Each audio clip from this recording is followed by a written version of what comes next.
I spent 600 euros that I basically can't use. It is Friday, July 3rd, 2020, and on this special edition of Sofatime, I'm going to tell you about trying to book a last-minute trip to Disneyland Paris.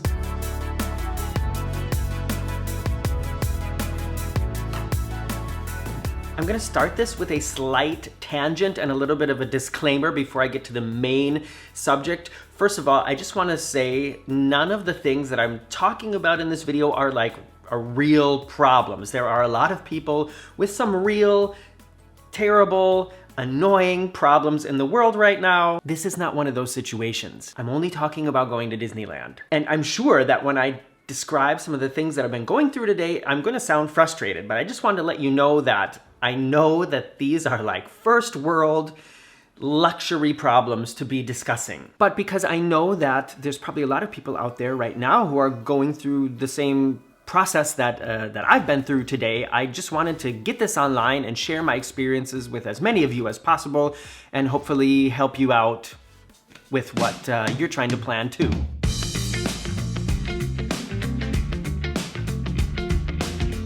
Way back last summer, Marcus and I planned to spend the last 2 weeks of July in the United States, visiting my family and doing some other fun things that I'm not going to talk about because it'll probably just make me sad. We've realized now that it's not going to work. We're not going to be able to go to the United States for many reasons that I also don't want to talk about.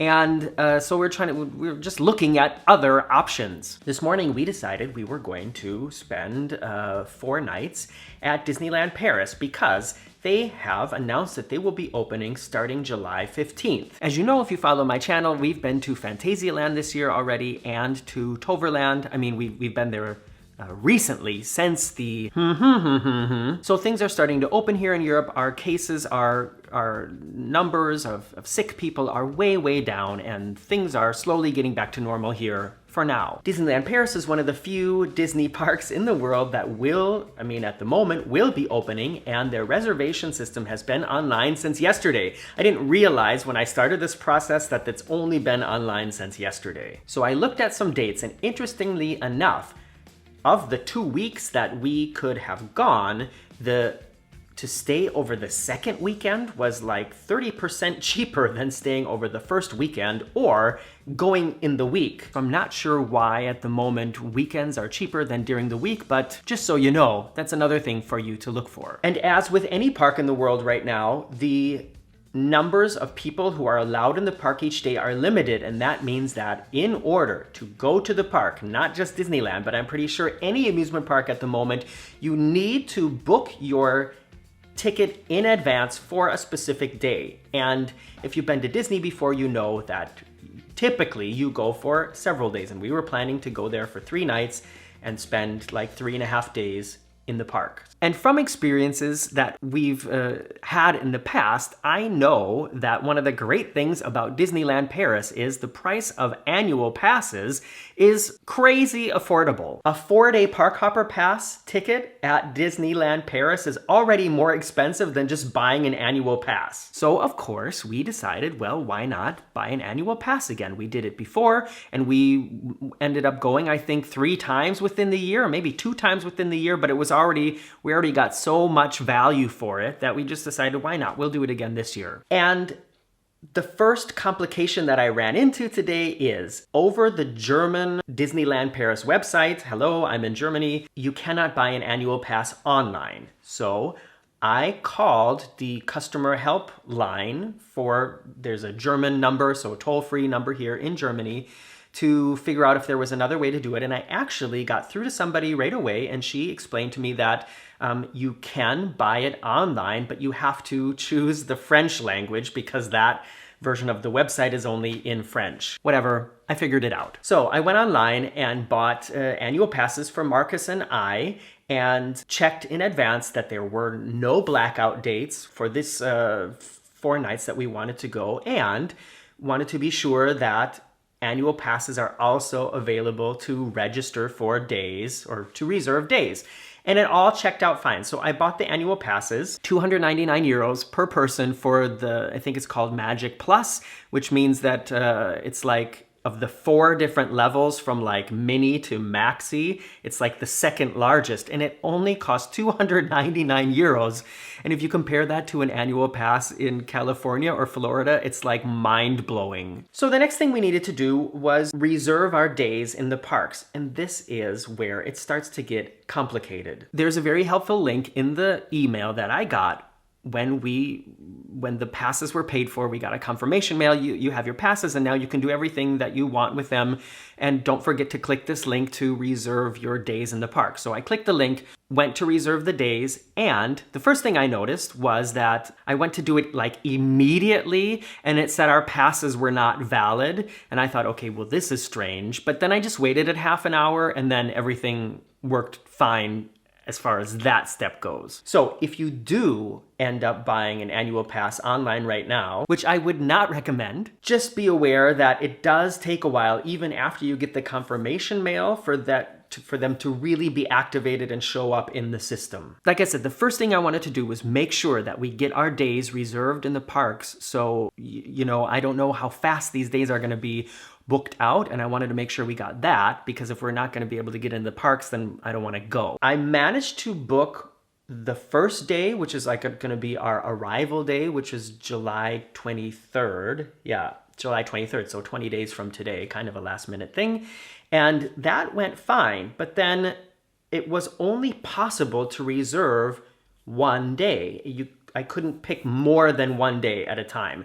And so I figured, all right, then what I probably have to do is I have to go through the process to book this day, confirm it, and then go back, and then I book the next day and confirm it, and then go back and book the next day and confirm it. That didn't seem that big of a deal to me, but here's the thing. You can't do it. It's not possible. What Marcus and I have at the moment is considered a temporary annual pass. We haven't taken these certificates that I printed out to the park yet and had them turned into an actual like card. And so they count as a temporary annual pass, which means we can only reserve one day at the moment. So yeah, that's kind of not going to work for me. If we had just booked a normal hotel and ticket package over the Disneyland website, we would have been in smooth sailing right now. I wouldn't have had anything else to worry about. Everything would have been fine, because automatically by booking a hotel with a ticket package, which is, by the way, the only way you can book a hotel at Disneyland Paris at the moment is with a ticket package. And if we had done that this morning, then I would have had the rest of my day to do all the other things I wanted to do. But we decided to save some money and get an annual pass, and that's what's led me down this complicated path to where I am now. I have spent the last, what time is it now? It's almost 4 o'clock in the afternoon, and I started this at noon. So I've spent about 4 hours now trying to get some sort of resolution to this problem with no avail. I've called the German hotline so many times, and it's just busy, busy, busy, busy. I did manage to get through once, and I was on hold for 35 minutes, and still nobody answered the phone. And it's not a 1-800 number, so it still costs like a couple cents a minute. And I just decided, all right, nothing's gonna happen here. So I even tried to call the English number for England and the French number, and the same thing. Either it's busy or I get put on hold and nobody answers the phone. I did manage to get a really nice answer from 2 Disneyland Paris fan sites. So big shout out to DLP Town Square and the DLP Geek on Twitter for giving me the information that you did. That did help me out and help me understand a little bit more about why things are going the way they're going. And here we are. It's been like 4 hours now since I started this process. And like I said, if I had just booked a normal ticket and package, everything would be fine. But because I decided to buy an annual pass, and because it's a temporary annual pass, I'm stuck. I spent 600 euros that I basically can't use. I can't use them because of the way the reservation system is, and there might be a workaround it with somebody who is actually in the reservation center, but I can't reach anybody in the reservation center. And what I'm worried about now is that because the whole system has only been online since yesterday, I'm worried that by the time I do get in touch with somebody, all the days are going to be booked, and then we can't go anyways. So that being said, my advice to you, if you are considering buying an annual pass at this moment for a Disneyland Paris vacation coming up soon, would be don't do it. That's not going to help you at the moment. Either they need to work this kink out in the system, which hopefully they're on and they'll get that worked out soon, or the better way, if you want to be sure to go and get into the park, is to just not buy an annual pass, unfortunately, and just book a normal package. I will be doing an update on all of this in Sunday Sofatime on Sunday this week. So if you're interested in hearing about what happened and if we are going to go or not go, by the way, surprise, our next travel plans will be Disneyland Paris, not a cruise, but I don't think anybody's really surprised about that. So check back on Sunday and I will let you know what has happened, if anything has happened, and hopefully I'll have some better news. No comment on your comments today, but I will be doing that on Sunday about this video and perhaps last week's video as well. So make sure to check back. If you haven't done it yet, subscribe to this channel, press the thumbs up button for the YouTube algorithm. That will really help me out. And I always look forward to seeing you here and down in the comments and on Facebook and on Instagram and sometimes on Twitter as well. Bye-bye.